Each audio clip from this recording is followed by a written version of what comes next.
দেখো আবার একটা ভিডিও চলে এসেছি, চাকরির পরীক্ষা একটা অঙ্ক। একটি নৌকা স্রোতের প্রতিকূলে 5 কিমি, অনুকূলে 7.5 কিমি যেতে 45 মিনিট সময় নেয়। আবার নৌকাটি স্রোতের অনুকূলে 5 কিমি এবং প্রতিকূলে 2.5 কিমি যেতে 25 মিনিট সময় নেয়। তাহলে স্রোতের অনুকূলে 6 কিমি যেতে নৌকাটির কত মিনিট সময় লাগবে?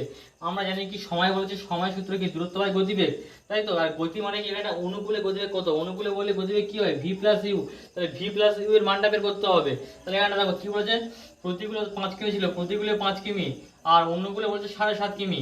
ঠিক আছে, প্রতিকূলে বললে কি হয়, এটা দূরত্ব রয়েছে, এটাকে আমরা কি করব, ভি মাইনাস ইউ দিয়ে ভাগ করব, আর এটা কি ভি প্লাস ইউ দিয়ে ভাগ করব, করলে কি হবে, আমার সময় বেরোবে কত মিনিট সময়, টোটাল 45 মিনিট। আবার এটা কথা বলছে পরের লাইনে 2.5 কিমি বলেছে, তাহলে 2.5 কিমি হচ্ছে প্রতিকূলে, তাহলে ভি মাইনাস ইউ, আর 5 কিমি বলছে অনুকূলে, তাহলে ভি প্লাস ইউ। এবার কত বলছে, মোট সময় হচ্ছে 25 মিনিট। ঠিক আছে, এর অপনয়ন করব, এর সাথে দেখো, এর সাথে 2 গুণ করলে আমার এর সঙ্গে মিলে যাবে, যে এটা তো আমার কাটাতে হবে, প্রতিকূলে ভি মাইনাস ইউ, এটা আমার কাটাতে হবে কারণ লাগবে আমার অনুকূলে।